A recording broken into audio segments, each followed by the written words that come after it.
ये कहानी है दो दोस्तों की जो कि एक छोटे से गांव में रहते थे। एक बार वो दोनों किसी काम से शहर गए और वापस अपने गांव लौट रहे थे। उनके गांव तक पहुंचने के लिए उनको एक घने जंगल से होकर के गुजरना था और जब वो उस जंगल से गुजर रहे थे तो एक दोस्त को प्यास लगी और वो पानी ढूंढने के लिए रास्ता भटक गए। थोड़ी ही देर बाद शाम हो गई और रात होने ही वाली थी। तो उन दोनों की नजर एक गुफा पे पड़ी जो कि पेड़ों से घिरी हुई थी चारों तरफ से। तो उन्होंने सोचा कि यही जगह ठीक है रात बिताने के लिए।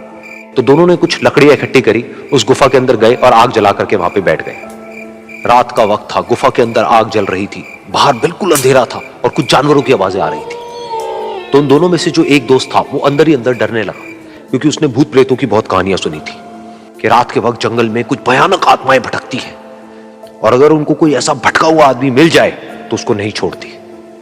तो जब उसने भूत प्रेतों की बात अपने दोस्त से करी तो उसके दोस्त ने हंसते हुए उससे पूछा कि क्या कभी तूने किसी भूत को देखा है?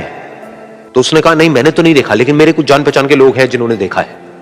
तो उसके दोस्त ने उसको समझाने की बहुत कोशिश करी कि यार ऐसी सुनी सुनाई बातों पर विश्वास नहीं करते हैं, अब तू सो जा और मुझे भी सोने दे, मुझे नींद आ रही है। और इतना कह करके उसका दोस्त वहीं पर लेट गया और थोड़ी देर में सो गया।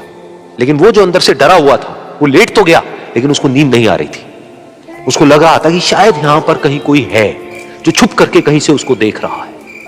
उस आग की वजह से कुछ परछाइयां बन रही थी वहां पर पत्थरों पर, तो उन परछाइयों को देख करके भी वो डर रहा था। फिर कुछ घंटे तक ऐसे ही चलता रहा। फिर उसके बाद में क्योंकि वो थका हुआ था तो उसको नींद आ गई। लेकिन नींद आने के कुछ देर बाद ही उसको एक सपना आया।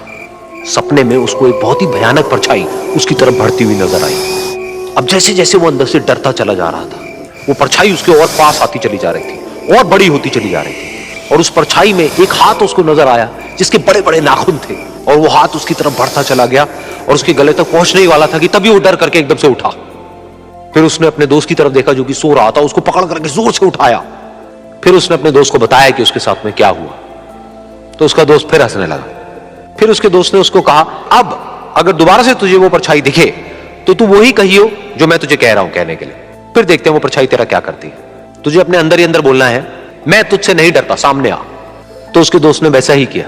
थोड़ी देर बाद दोबारा से उसको सपने में वही परछाई नजर आई और वो परछाई धीरे धीरे उसकी तरफ बढ़ने लगी। लेकिन इस बार वो उस परछाई से डरा नहीं, बल्कि अपनी पूरी हिम्मत जुटा करके उसने वही कहा, मैं तुझसे नहीं डरता, सामने आ। मैं तुझसे नहीं डरता, सामने आ। मैं तुझसे नहीं डरता, सामने आ। जैसे जैसे वो ये बोलने लगा वो परछाई छोटी होने लगी और उससे दूर होने लगी। वो बोलता रहा, वो परछाई छोटी होती रही और धीरे धीरे वो परछाई दिखनी बंद हो गई। बिल्कुल ऐसा ही हमारी जिंदगी में भी होता है। हमारे अंदर जितने भी डर है, उससे हम जितना डरते हैं हम उतना ही छोटे होते चले जाते हैं और वो डर उतने ही बड़े होते चले जाते हैं। लेकिन अगर हम अपने अंदर के डरों से नहीं डरते हैं और उसका सामना करते हैं तो दुनिया का ऐसा कोई भी डर नहीं है जो कि हमें डरा पाए।